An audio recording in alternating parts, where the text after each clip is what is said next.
Depois que o homem entrou na cidade e deu a notícia, toda a cidade começou a gritar. Eli, ouvindo os gritos, perguntou: que alvoroço é esse? Então o homem correu e deu as notícias a Eli. Ora, Eli estava com 98 anos. Os seus olhos já não se moviam e ele não podia ver. Até aqui. Eu meditando nessa palavra, né? Falei com Deus, Deus colocou essa palavra no meu coração e eu tenho certeza que o Espírito Santo vai falar com você. E eu dei um tema, né, para essa palavra, e o tema é: onde e como estão os nossos olhos? Então, esse é o tema que o Espírito Santo colocou no meu coração. E como vemos aqui, né, a partir do versículo 10, fala que os filisteus e Israel estavam em luta, né, estavam lutando, e Israel perdeu a guerra. E foi tirada uma das coisas mais valiosas para Israel, que era a Arca de Deus. Que a Arca de Deus, ela representa para nós a presença de Deus, né? E lá representava também a presença de Deus. E a presença de Deus, a arca, foi retirada de Israel. E a gente vê aqui no versículo 13 que fala: quando chegou, Eli estava sentado numa cadeira, perto da estrada, olhando como quem espera, porque o seu coração estava tremendo pela arca de Deus. Então, a gente vê aqui a preocupação de Eli, que ele tinha uma preocupação com a arca de Deus, porque ele sabia da importância da arca de Deus, que a arca representava a presença de Deus.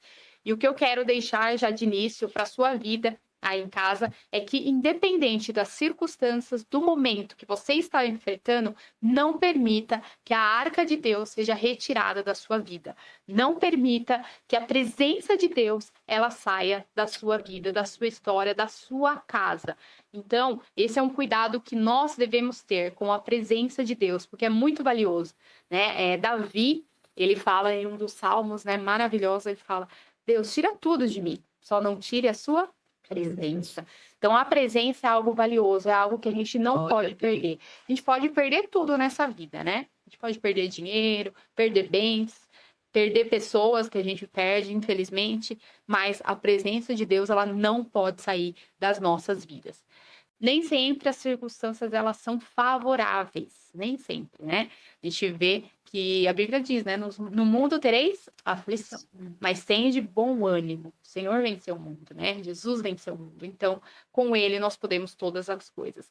Então, independente da circunstância, ela sendo favorável, eu não sei como está a sua vida hoje, o que você tem passado, o que você tem enfrentado, as preocupações que passam, né, pela sua cabeça, mas o Senhor, ele está hoje aqui, né, te dizendo que você deve prevalecer, permanecer. A presença de Deus, ela deve permanecer e prevalecer sobre todas as coisas, sobre todas as circunstâncias, sobre todas as situações. Eu quero rapidamente, com vocês, falar sobre Eli, né? Quem era Eli? Nós conhecemos Eli, ele foi um grande homem de Deus. Eli foi sacerdote, juiz e líder de Israel. Desempenhou um papel significativo na história de Israel. Foi o mentor do jovem Samuel, né? O grande sacerdote que Deus usou, um grande líder que Deus usou em Israel. Então, Eli, ele foi um homem muito importante. Mas nós vemos que aqui na história, se a gente continuar lendo a palavra de Deus, a gente vai ver que Eli, ele caiu, né? Vamos dizer, ele teve uma falha ali e tudo aquilo que foi, se perdeu. Então, o que eu quero dizer? Que a nossa história passada, aquilo que nós fizemos, seja ela qual for a nossa história, ela não define o nosso hoje. O que eu quero dizer? Que às vezes a gente fica no passado. Eu fui, eu fiz. Nossa, naquela época, como diz, né? A gente fica saudosista, né? A gente fica, porque Deus me usava assim, porque eu fui, já fiz isso, já fiz aquilo, mas o passado passou, né? Aquilo que passou não volta, né? Então, o dia de ontem passou, não tem como a gente voltar no dia de ontem. Então, aquilo que passou, ele passou. Então, assim, o que é claro, o passado ele importa, porque nos moldou e nos preparou para o dia de hoje. Então, é importante, muitas vezes, nós olharmos, verificarmos, nossa, o que a gente passou, agradecer a Deus, mas como um motivo de gratidão, de reconhecimento. Não a gente ficar, né, lá no passado. E ele foi, realmente ele foi, mas ele deixou de ser. Então, o que eu quero dizer? Viva o hoje. Deus tem algo novo hoje para você. Independente das coisas que aconteceram lá no passado, se foram ruins ou mesmo se foram boas. Deus tem algo novo para você. Como nós sabemos, esse ano é o ano de coisas maiores, né? Coisas maiores. Então, para a gente viver as coisas maiores de Deus, para a gente alcançar algo novo, um novo ciclo, uma nova história, a gente precisa deixar o velho para trás. E também a gente vê aqui, né, que o que aconteceu? Ele estava, né, vivendo, estava ali como um sacerdote, teve 2 filhos, Ofni e Finéias, mas ele foi negligente, porque ele não corrigiu a sua casa. Ele não corrigindo a sua casa, Deus levantou Samuel, né, um jovem Samuel, como nós sabemos na história, Deus levanta Samuel no lugar de Eli. Então, ele foi negligente. Embora ele amasse a presença de Deus, como a gente viu aqui no versículo 13, que fala que o coração dele estava tremendo ele amava a arca de Deus. Mas amar a presença de Deus não basta. Né? O que eu quero dizer para você? Que não basta. Você pode dizer, eu amo a presença de Deus. Mas a gente precisa estar com os nossos olhos focados em Deus. A gente vê muita gente que diz até mesmo, né? Sai da presença de Deus, sai da casa de Deus e fala, mas eu amo a igreja, eu amo. Eu já ouvi isso. Eu amo a palavra de Deus, eu amo estar na presença de Deus, mas eu não permanece. Então, a diferença, ela está não em você falar, eu amo, mas você permanecer diante de Deus. Você está com os olhos focados em Deus. No versículo 15, ele nos relata que os olhos de Eli não se moviam e ele não podia ver. Ora, Eli estava com 98 anos, os seus olhos já não se moviam e ele não podia ver. Aqui a gente vê que os olhos fisicamente, devido à idade, né, que ele tinha 98 anos, então fisicamente os olhos dele não podiam ver. Mas não só fisicamente, né, espiritualmente, os olhos dele estavam escurecido, porque ele não via, né, a sua casa, ele não corrigiu a sua casa e ele já não podia ver. E isso nos deixa uma lição, que os nossos olhos estejam abertos para a vontade de Deus, abertos para ver aquilo que Deus tem para as nossas vidas. Então, olhos escurecidos não podem ver, né? Se eu fechar os meus olhos agora, eu não vou ver ninguém. Vou ver. Então, muitas vezes a gente fica com os olhos fechados na presença de Deus, às vezes na casa de Deus, né? A gente está com os olhos fechados. O que tem, então, a pergunta que eu deixo é o que tem escurecido os nossos olhos nesses dias, né, que nós vivemos? O que tem nos deixado com que os nossos olhos, como Eli, não se movam, né? Os olhos não se moviam, os olhos não viam. Então, o que faz hoje em dia? Talvez a idade, que pode significar aqui a religiosidade, né? Muita gente, às vezes, a religiosidade é aquela falsa santidade, né? É aquele cumprimento de obrigações, né? Cumprimento de deveres, cumprimento de regras, que nem Eli estava cumprindo ali os protocolos sacerdotais. Então, tinha todo um protocolo. Se a gente entrar ali na história, a gente vai ver que tinha todo um protocolo, aí coloca a luz no templo, acende e tal. Tinha todo um protocolo. Ele estava cumprindo o protocolo. Então, muitas vezes nós estamos assim, né? Estamos com os nossos olhos escurecidos, talvez pela religiosidade. Eu ouvi uma vez uma pregação e dizia assim, cuidado, porque a sua santidade, a santidade própria pode te levar para o inferno do mesmo jeito que pode levar o adúltero, né? Mentiroso. Por quê? Porque é orgulho. Então, quando a gente tem orgulho de nós mesmos, a gente precisa parar, olhar para trás e falar, Deus, habita em mentira isso de mim, né? Porque às vezes a gente está... Porque a vida da gente é assim, né? A gente está muito bem, às vezes também não está tão bem, mas às vezes quando a gente está muito bem, a gente se orgulha de nós. Nossa, tô orando, olha, tô pouco puro. Tô bem, não é? Deus. E muitas vezes isso, né? Esse orgulho, se subir no nosso coração, também é um pecado, né? Porque ele também tira o meu orgulho. Eu quero crescer. É isso mesmo. Então, muitas vezes a gente se orgulha de nós, né? Dos nossos feitos, das nossas ações. Então, a gente precisa abrir os nossos olhos, enxergar a luz, né? E quem é a luz? Quem é a luz da nossa vida? Jesus, né? Jesus é a luz do mundo. Jesus é aquele que nos vai avançar. Nossos olhos espirituais só podem ser iluminados pela palavra de Deus. E Mateus 6:22 diz que os olhos são a lâmpada do corpo. Se os seus olhos forem bons, todo o teu corpo terá luz. Então, os nossos olhos, eles são a lâmpada, né, do corpo. Por isso que nós precisamos dar atenção aos nossos olhos. E é algo que no dia a dia, né, falando fisicamente, a gente não dá muita atenção, né? A gente vive, né? Você não dá muita atenção. Você não pensa, ai, meu... Não pensa, né? São coisas assim que a gente não para pensar. Mas ele é muito importante. Os olhos, eles são órgãos sensoriais complexos, responsáveis pela visão, captam a luz, transformam em sinais elétricos e enviam ao cérebro, onde são interpretados como imagens. E eu achei interessante, eu falei, deixa eu dar uma olhada nos olhos, né? Porque a gente não se preocupa muito com os olhos, né? Eu falei, deixa eu dar uma pesquisada sobre os olhos. E eu achei interessante aqui que tem quatro partes dos olhos que me deixaram uma lição. Por exemplo, a córnea. A córnea, ela ajuda a focar a luz. A íris, ela controla a quantidade de luz que entra. A pupila ajusta o tamanho. E o cristalino ajusta o foco para diferentes distâncias. E é maravilhoso quando a gente aplica na palavra de Deus, né? Eu gosto muito de aplicar, né, a palavra de Deus na minha vida.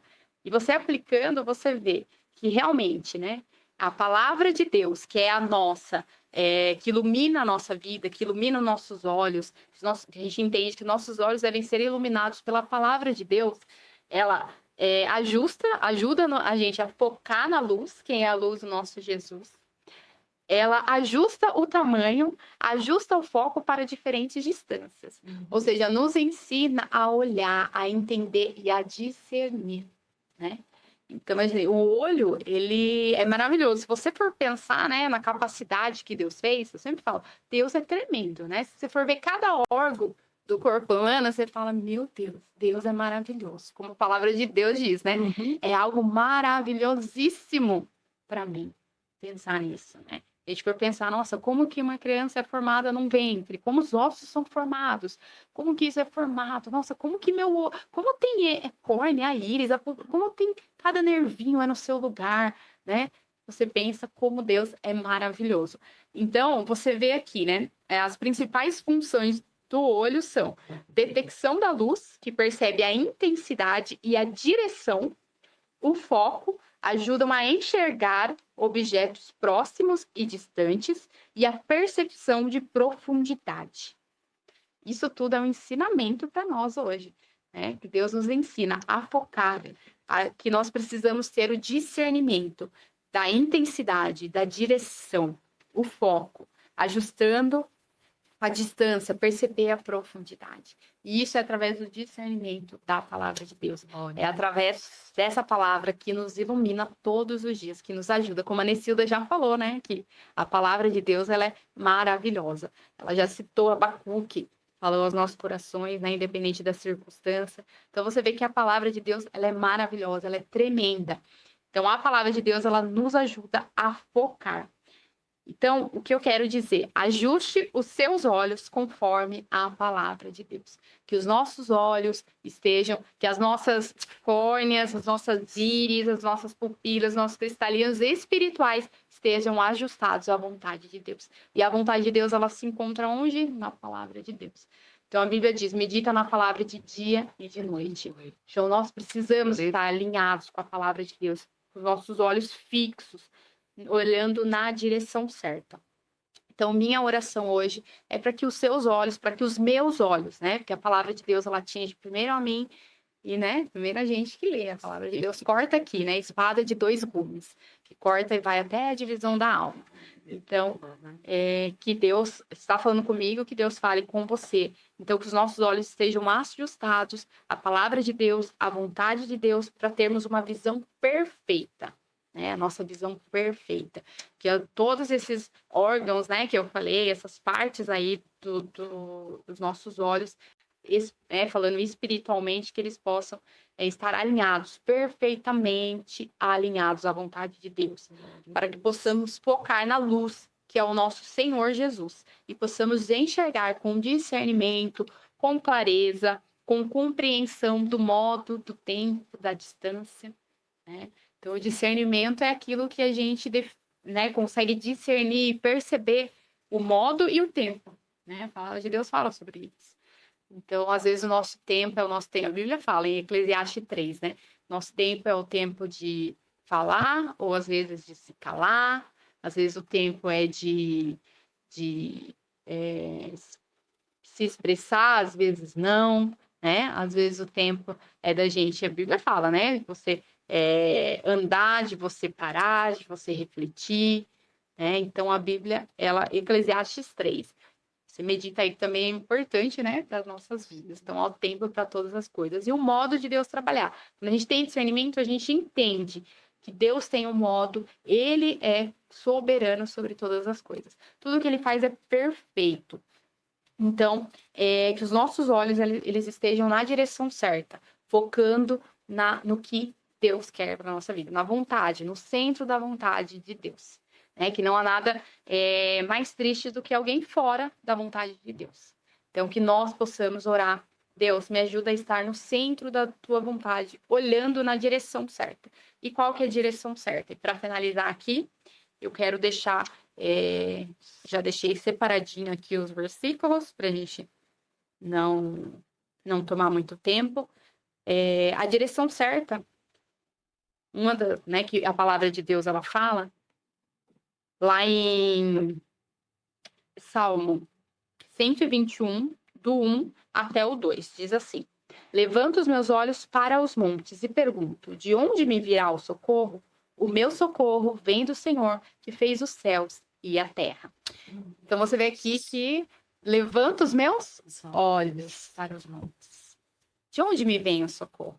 Então, que nesta tarde você possa ter a certeza que o seu socorro vem do Senhor. Ele fez os céus e a terra. Então, quando você não souber para onde olhar, qual é a direção certa? Aonde eu devo estar com os meus olhos?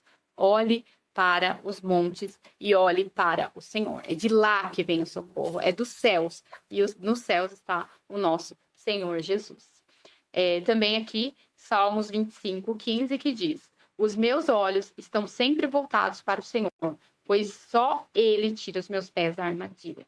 Então, que os nossos olhos estejam sempre voltados para Deus, sempre diante dele, porque é Ele que nos livra, né? Ele que nos conduz, que nos dá mais um ano de vida, né? Que nos dá alegria, que nos dá paz. Então, é o nosso Senhor Jesus. E também aqui, finalizando, Isaías 35, 5. Então os olhos dos cegos se abrirão e os ouvidos dos surdos se destamparão. Então, quando a gente está focado na palavra de Deus, quando a gente está com os nossos olhos fixos em Deus, há coisas novas, né? Os olhos dos cegos, eles vão ser abertos. Eu creio nisso, que essa geração, que essa nação, né? Que nós vamos ter os nossos olhos abertos para a verdade da palavra de Deus, para a vontade de Deus. E a minha oração nesta tarde é para que os nossos olhos, os meus olhos, né, os seus olhos sejam abertos, que nós possamos entender a real vontade de Deus, né, o que Ele quer das nossas vidas, e que nós possamos estar com os olhos fixos nele e não como Eli, né, com os nossos olhos escurecidos, escureceu os olhos, eles, né, não se moviam e nem podiam ver, mas que os nossos olhos realmente possam ver o nosso Senhor Jesus e compreender, né, ter o discernimento do tempo, do modo, da estação, e essa é a minha oração.